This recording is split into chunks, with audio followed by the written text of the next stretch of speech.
Následující přednáška bude v angličtině. Berte to tak trošku jako testovací balónek. Těch aktivit kolem BIMu se odehrává v Evropě a ve světě spousta a jako v češtině jich tak moc není zase. Jako je to spíš o tom, že se bavíme anglicky. Takže Dominika Štvrtňák, která si tu prezentaci pro nás připravila, nám ji odbude v angličtině, ale nepochybně, když bude třeba, tak vysvětlíme i v češtině. Dominiko, it's time for you. Hello, thank you for introduction. As it was said, my presentation will be in English, but if there will be any questions in Czech or in English, just please stop me and we'll translate. But I hope it won't be a problem. Bydlím v polským Teštine, takže rozumím něco česky, ale moje čeština není dobrá. So I think we all will benefit if I choose to speak English. And as it was said, my presentation will be about implementation of BIM in manufacturer company, which is Aluprof. So the agenda for today is as following. Of course, there will be time for questions afterward. And just a short introduction about our company. Aluprof is a part of Capital Group Akente, which core businesses are extruded products, aluminum systems, and also flexible packaging. And in Aluprof, we are creating systems, aluminum systems. We are creating solutions from facade systems through different doors and windows, through even shutters and roller blinds. Our headquarters is in Bielsko-Biała. It's around 40 kilometers from Czech border, so it's not far from here. But our factories and warehouses are spread around Poland. We've got 9 foreign companies, of course here in Ostrava too, and almost 60 export countries. And as it was said, I think it set us as international player on the market. And I'm sure you're familiar with some of projects we've finished with Aluprof systems. For example, this place here, and a very nice winery in Dobšice. It's kind of new project, and also many other impressive projects in Poland and abroad also. So here we are moving to the section 2. I will tell you now about BIM technology department in Aluprof, how it started, and I will use the timeline to describe it.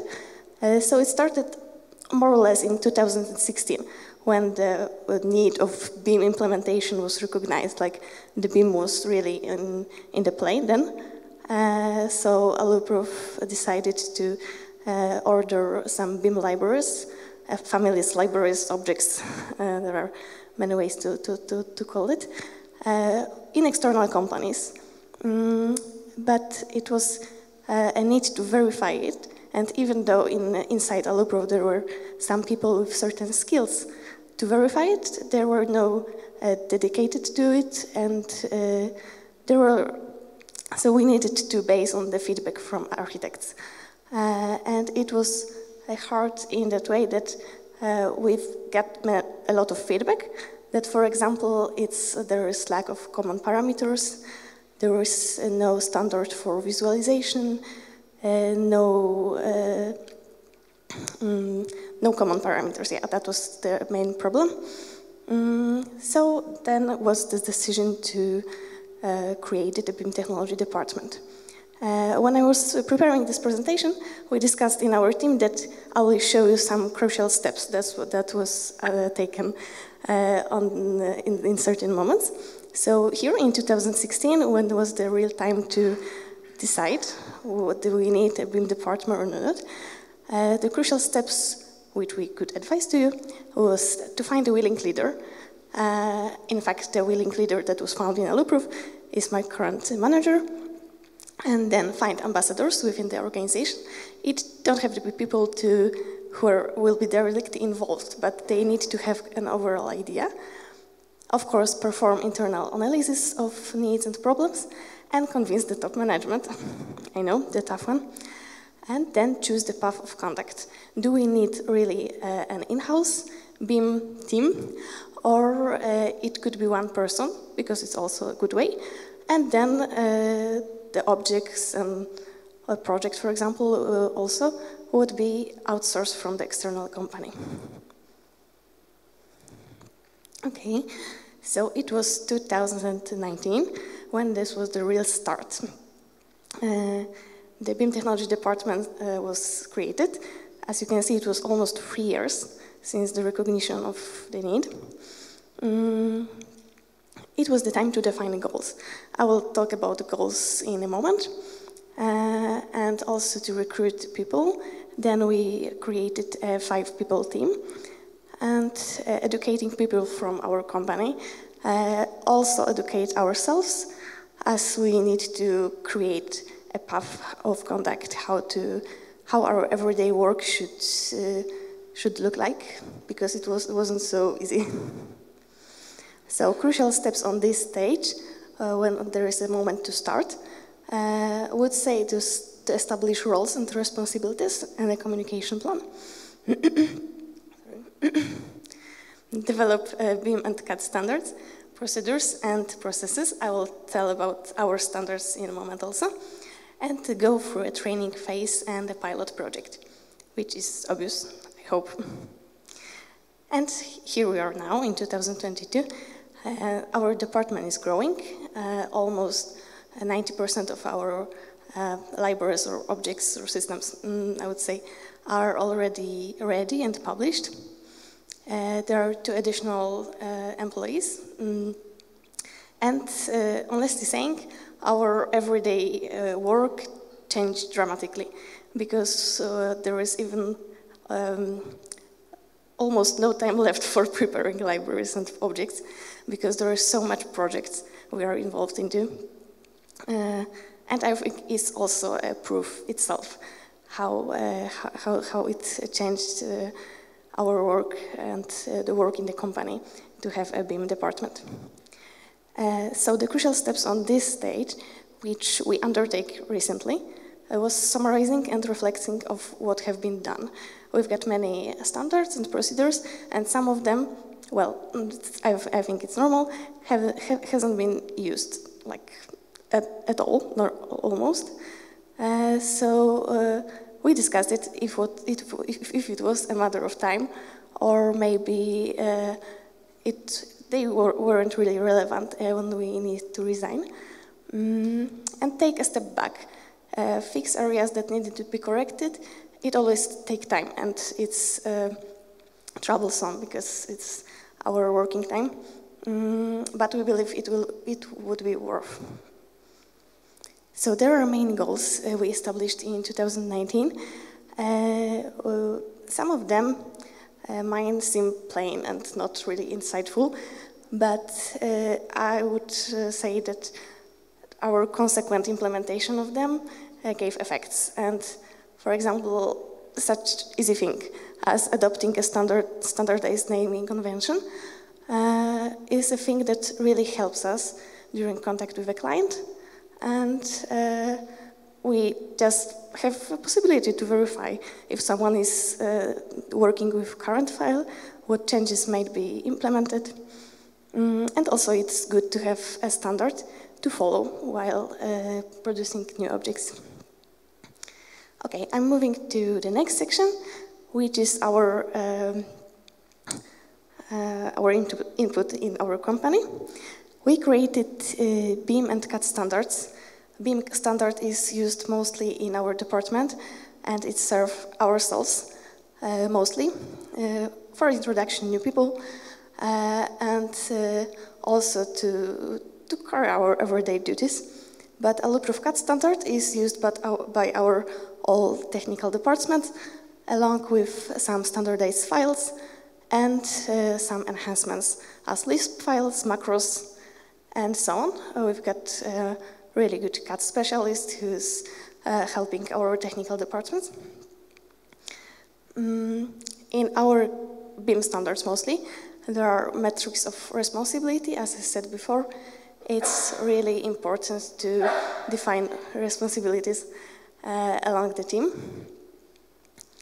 And parameters, it's a big topic because we needed a standardized and described list of parameters that will be inscripted in our objects.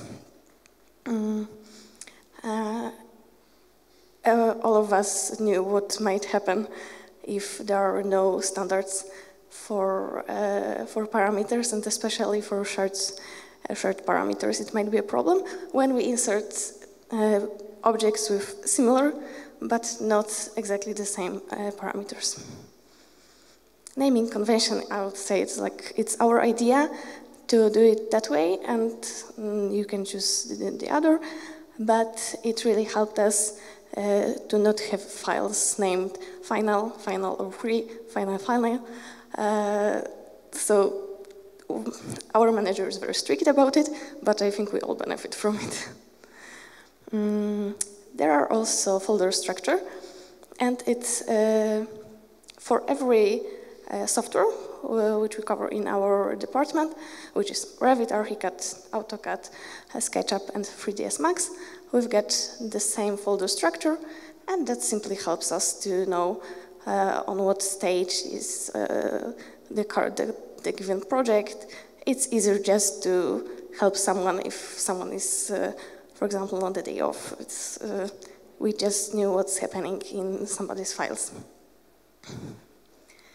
Okay, but our standards are both almost 100 pages, and we often were asking ourselves the question if we really need them.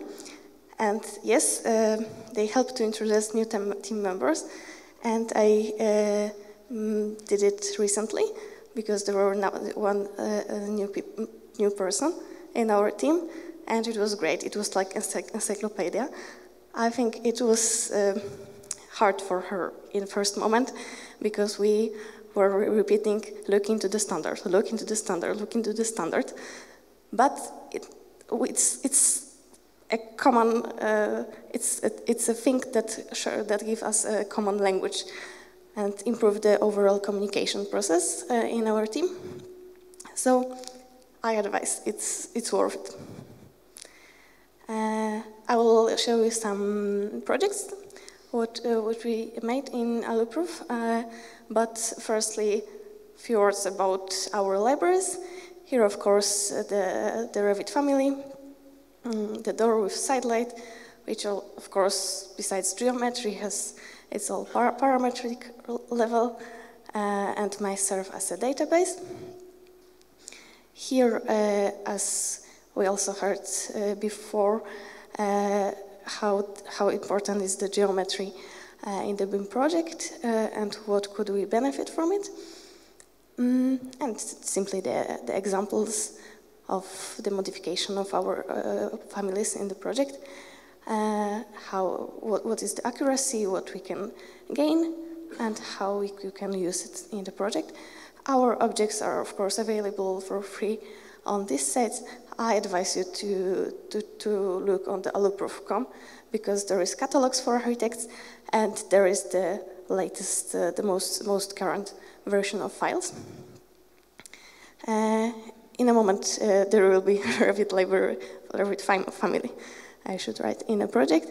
Here's the example of the welcome page, as we call it, because while downloading our object, or family, or library, you always get also such a welcome page, which shows you what are the possibilities of the object, what modifications you can make.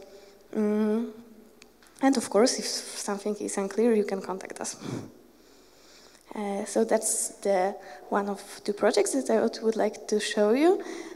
It's a project of Ranson Outdoor Noah by BIMS Architects. On the bottom, you can see the visualization and the stage of project, our Revit family on the left, and on the upper side, the place under construction. And they also created a digital twin, so we hope we will hear more about that project and how our objects are used in this project. Here is the example how we benefit from working in Revit, because that was the project where we were asked to cooperate with technical department and propose to the investor several systems. They really cared about visualization, and so we prepared dedicated objects for that building. It's an existing retail service building in Tallinn, and so that's just one of the proposals seen in Revit. Then you can see it in 3ds Max, but in like working stage. And here is the effect from 3ds Max. And the whole path was very smooth and quick and easy to do. So it was just interesting example how we benefit from working in certain software. Okay, so the last part. What are benefits of BIM for manufacturers? First, and of course, a closer cooperation between producers and designers. We could be involved thanks to having BIM objects in the projects, I think to the greatest extent. Also data analysis, because when we share our data, we also get some feedback back. Faster information exchange, because when there are any changes that needed to be included in our objects, we can upload it immediately. And in the last presentation, it was said how the relevant information are important. So that gives us the opportunity. We can do it by ourselves and assure there are current information. Also, new product sales channel, because it increases brand awareness on the market, and also certificate of innovation that we follow the current trends and maybe not even trends, but musts. And also the direct impact of sales growth, as the first one from the slide. We've got feedback from our marketing team that it really matters, and people are saying that they're using our objects, and thanks to it, they're choosing our systems also. Just to prove it, the statistics from BIM object, you can see how its growth, the growth was enormous. And the interesting in our product also. So for us, it's just a proof that it's worth. Okay, thank you. And if there are any questions, please let me know, or I'll be somewhere there too, so you can catch me. Thank you, Dominika.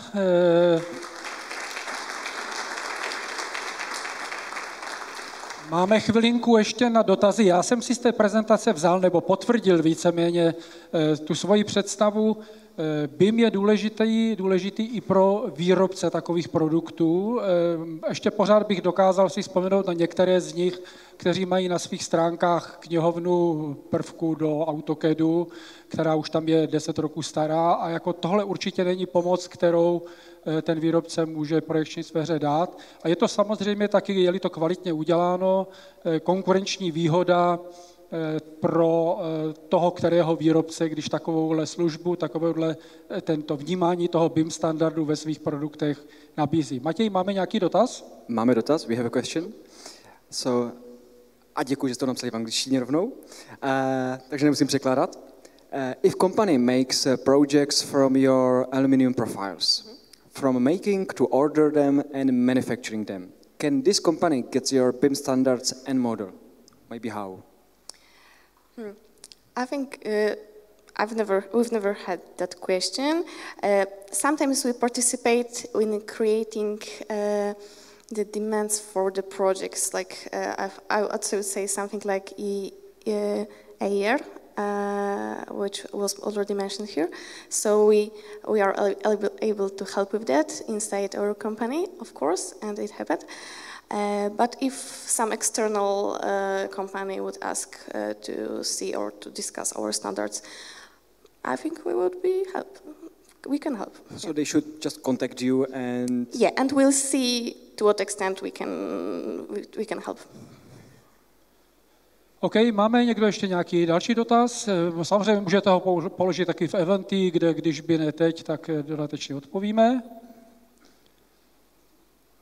Žádný na místě? Maybe I have one question from me. Personal. If you would point out maybe one point, one thing, what's the next step for you in Aluprof? What's next? Where do you think we saw what you have? Where are you right now? But what do you think is the next thing? And it's 6 years, yes, 6 years activities, and now what now? It's like 6 years since it was the first idea and recognition of needs, and 3 years of our department. Yeah, in fact, we are in the point where we discussed what next and if we do need any change. So we'll see. But for now, we see that we really need to change our everyday routine to be prepared and ready for more and more projects that came from outside, like designers are contacting us, having any questions or asking for special objects that needs to be created on demand. And also there are more and more projects from inside our company, from like technical department, get a whole project in Revit, and they need our support to do it, some training. So we need to be ready for that changes. So a lot more work that's still coming. A lot more work that is coming. Okay. That's a good thing. Okay, it seems that that's all. Thank you very much.